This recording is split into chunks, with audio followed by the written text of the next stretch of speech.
What's up, everybody? Last time we were here, we chatted and we talked about the unicorn and Travis Hunter. We've now come down to the number one overall draft prospect I have on my list, and it is you know him, you love him, Abdul Carter, the 6'3", 252-pound linebacker and defensive end. And I will tell you why I say linebacker a little bit later, out of Penn State. This guy had a freakish career at Penn State. Barring injuries, he still made an impact throughout this entire season. He battled with hamstring injury, foot injury. He went through a lot. And although we didn't see him perform in the combine, we most likely will see him perform in his pro day. So, what makes this guy so special? Let's talk about it. First things first, he led that Penn State defense to the college football playoffs and had a monstrous game against SMU and another monstrous game against Notre Dame. And both of those games, he was never 100% healthy. Then, when you look at his entire stat line for his entire season, 68 tackles, 12 sacks. That is very hard to do in any given conference, let alone the Big Ten. So 12 sacks is very impressive. And he also was the Big Ten Defensive Player of the Year, the Nagurski Woodson Defensive Player of the Year. He also was the Smith and Brown Defensive Lineman of the Year. He was also named to the first team All Big Ten. Lastly, the biggest important part, unanimous All American. Those are 5 great accomplishments in this one season alone.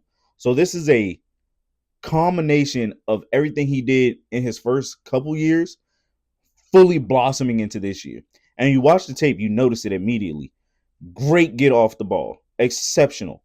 Very fast, very twitchy, very great use of the hands. He's freakishly strong when you look at him. He has the upper body of an ox. That's how strong he is.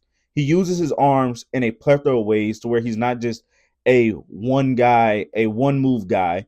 He can beat you in multiple ways with his hands and his feet. He can rush off the edges, the bull rush. He can rush doing a rip, a swim, a spin. Also, he can play as a stunt going from outside to inside. This guy is ridiculous when you look at him. He eats up space like no other. He closes down on gaps very fast. And by that, I mean, if there's a zone run and everyone's blocking down, he squeezes very nicely and he finds his fit very easily to stop the run. He does almost everything right once the ball is snapped. And his pursuit is by far one of the best I've seen out of the defensive lineman and the defensive edge class this year. Everything that I say is what makes him this great. When you watch the tape, you notice his impact immediately. And he does have a day one starter and a day one impact player grade on him. When you watch his tape, when you see him out there, you can recognize that when he makes it to the NFL and when he gets selected in what could be the number one overall selection, that he will make a day one impact.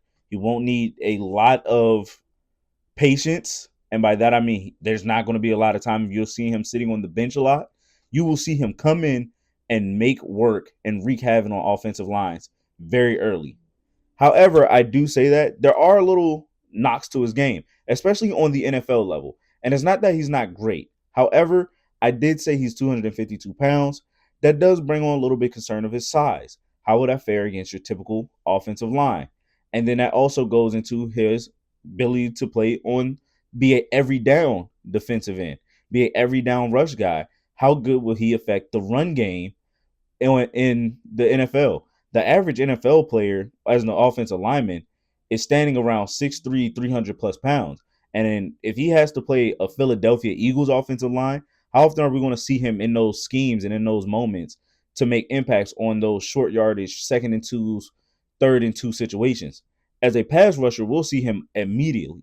But how will he tame in the run defense? How good will he work? Now, again, he can get bigger. But also, if you heard me earlier, I said linebacker. I think that's one of the secret skills that he has. And I don't think a lot of people are letting him be just that yet. Everyone sees him as a defensive end. I think he can be versatile, similar to the Michael Parsons role, where he can play both edge and he can play also at the linebacker spot. I think a lot of people, when you watch him, you have to start to give him credit. And because of that, you might find packages where you move him around. Michael Parsons was exceptional doing it for the Dallas Cowboys, and I wouldn't be all that surprised seeing a NFL team kind of mirror that. And that's pretty much how I look at his NFL comparison. Not in terms of being a every down edge rusher, at least not yet, but similar with that versatility as a great pass rusher who can move to outside linebacker, who can put his hand in the dirt on most plays. And if you need him still out there, you can put him somewhere where he makes an impact coming downhill instead of off the ball.